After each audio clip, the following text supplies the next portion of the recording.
Hello students, आज हम लोग बीएससी मैथमेटिक्स ऑनर्स की जो क्लासेज है हायर ट्रिग्नोमेट्री को रेगुलर कर रहे हैं, जहां पर आज हम लोग सीखेंगे Argand diagrams, polar representation of a complex number. इस वीडियो के माध्यम से हम लोग आज यहां पर प्रिंसिपल वैल्यू, जनरल वैल्यू के बारे में विख्यात से जानेंगे और पूरी उसकी गुत्थी यहां पर हम लोग सुलझाने वाले हैं। तो अपने को मालूम है एक्स एक्सिस और वाई एक्सिस। एक्स एक्सिस को रियल एक्सिस भी कहा जाता है, वाई एक्सिस को इमेजिनरी एक्सिस भी कहा जाता है। ये भी आप लोगों को मालूम हो ही गया होगा। यहाँ पर एक्स वाई कोई अगर पॉइंट है, इसको हम लोग रिप्रेजेंट करते हैं। ये अगर पॉइंट पी जो है एक्स वाई है, तो ये जो साइड है ये आपका वाई हो जाएगा और ये एक्स हो जाएगा। इससे हम लोग को एक ट्रायंगल, राइट एंगल ट्रायंगल दिखाई देता है। यहाँ पर देख सकते हैं there are two geometric representation of the complex number Z बराबर X plus iota Y as the point in the X Y plane. यहाँ पर पॉइंट के द्वारा दिखाया गया है as the vector O P from the origin. O से जो है ये वेक्टर ओ पी बताया गया है, जिसको आर हम लोग कह रहे हैं यहाँ पे। In each representation the X axis is called the real axis. X axis को रियल एक्सिस कहते हैं और Y axis is imaginary axis. ये बात आप लोगों को ध्यान रखना है।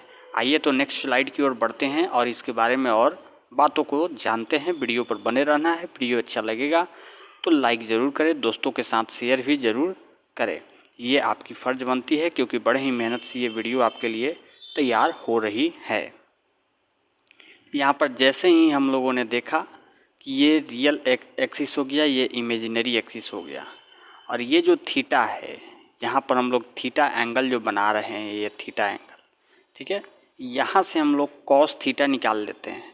तो कॉस थीटा क्या हो जाएगा, b/h यानी x बाई आर हो जाएगा। Cos theta this is equals to x by R. तो x का वैल्यू निकल जाएगा x बराबर आर कॉस थीटा।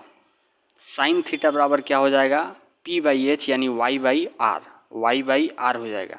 यानी साइन थीटा बराबर y/r, तो y बराबर क्या हो जाएगा, r साइन थीटा। और अब हम लोग r को निकालेंगे। तो यहाँ चूँकि राइट एंगल ट्रायंगल बन रहा है, क्या बन रहा है, राइट एंगल ट्रायंगल बन रहा है। तो यहाँ पर हम लोग देख सकते हैं, क्या देख सकते हैं कि r का वैल्यू √x² प्लस y² हो जाएगा। और हमने क्लास 11th के कॉम्प्लेक्स नंबर में पढ़ा है कि मॉड जेड बराबर, यानी जेड का मॉडुलस क्या होता है, √x² प्लस y²।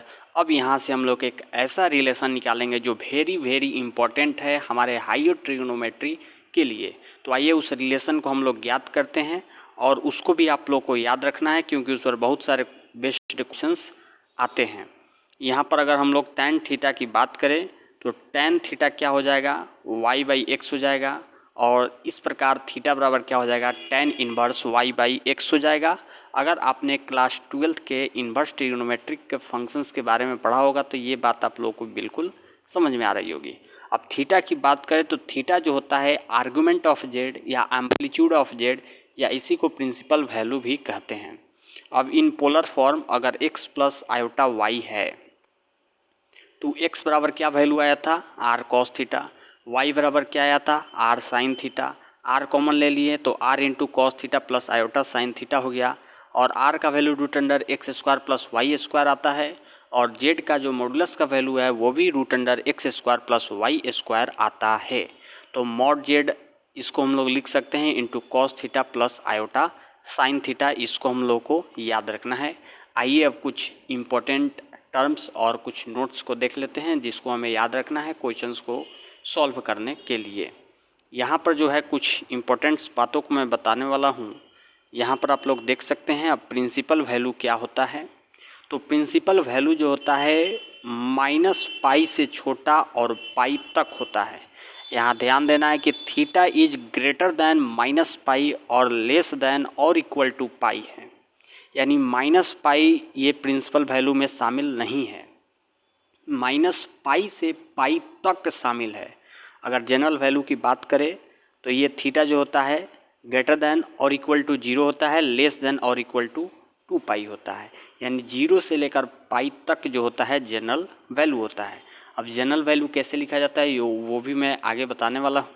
तो एक बात ध्यान रखना है कि आर्गुमेंट ऑफ जीरो, अगर जीरो कोई नंबर है कम्प्लेक्स नंबर, जीरो को हम लोग जीरो प्लस जीरो आयोटा भी लिख सकते हैं, तो उसका जो आर्गुमेंट होता है नॉट डिफाइंड है, उसका आर्गुमेंट क्या है, नॉट डिफाइंड है। अब आइए सेकंड, ये जो बात है इसको भी हम लोगों को ध्यान में रखना है कि if theta is the principal value, theta क्या है, प्रिंसिपल वैल्यू है, then it's general value is denoted by theta plus 2n pi और थीटा प्लस 2r पाई और theta plus 2k pi, where n is क्या है, n और r या k भी कह सकते हैं, ये इंटीजर है। अगर आपको प्रिंसिपल वैल्यू मालूम है थीटा, तो उसको जनरल वैल्यू में लिखना है तो उसमें केवल 2n पाई जोड़ देना है। क्या जोड़ देना है, 2n पाई, n के जगह हम लोग r भी लिख सकते हैं, k भी लिख सकते हैं। यानी कि प्रिंसिपल वैल्यू से जनरल वैल्यू में चेंज करने के लिए थीटा में 2n पाई ऐड कर देते हैं तो जनरल वैल्यू प्राप्त हो जाता है। इस बातों को जानने के बाद हम लोग जो है क्वेश्चन सॉल्विंग शुरू करेंगे और वेरी वेरी इंपॉर्टेंट क्वेश्चन जो है आपके हायर ट्रिग्नोमेट्री से आते हैं, तो उसको भी आप लोगों को देखना है। अगर a प्लस आयोटा भी कोई कम्प्लेक्स नंबर दिया गया है और उस पर डी मोइवर्स थ्योरम का यूज करते हुए उसको सॉल्व करना है, तो हम लोग मान लेंगे a बराबर आर कॉस थीटा, b बराबर आर साइन थीटा, तो r का मान क्या हो जाएगा, रूट अंडर ए स्क्वायर प्लस बी स्क्वायर, तो थीटा का मान हो जाएगा tan इनवर्स b बाई ए, जो हमने अभी निकाला, ये कंक्लूजन हम लोगों ने निकाला है। और इस बात को याद रखना है कि a को मानेंगे r cos थीटा, यानी जो इमेजिनरी पार्ट है उसको r साइन थीटा और रियल पार्ट को r cos थीटा मानेंगे, और r का वैल्यू निकाल लेंगे रूट अंडर ए स्क्वायर प्लस बी स्क्वायर, और थीटा भी निकाल लेंगे tan इनवर्स b बाई ए। तो a प्लस आयोटा b में अब a और b के मान को पुट करेंगे तो प्राप्त हो जाएगा r into cos theta plus iota sine theta, और a प्लस आयोटा b को लिख सकते हैं r into cos theta plus 2n pi plus iota sine theta plus 2n पाई। ये हम लोग प्रिंसिपल वैल्यू यहाँ पर लेकर a प्लस आयोटा b को रिप्रेजेंट किए हैं। अगर जनरल वैल्यू में रिप्रेजेंट करना है तो थीटा प्लस 2n पाई एंगल में जो है यहाँ पर 2n पाई ऐड करके लिख देंगे। ये जो है जनरल वैल्यू के रूप में हम लोगों ने लिख लिया है। तो अगले वीडियो के माध्यम से हम लोग जो है क्वेश्चन सॉल्विंग की शुरुआत करेंगे। तो हमारे चैनल को सब्सक्राइब कर लीजिए ताकि लेटेस्ट नोटिफिकेशन आपके पास पहुंचते रहे और आप इसका लाभ उठा सके। Till then, thank you, see you soon, thanks for watching this video. Thank you, जय हिंद दोस्तों।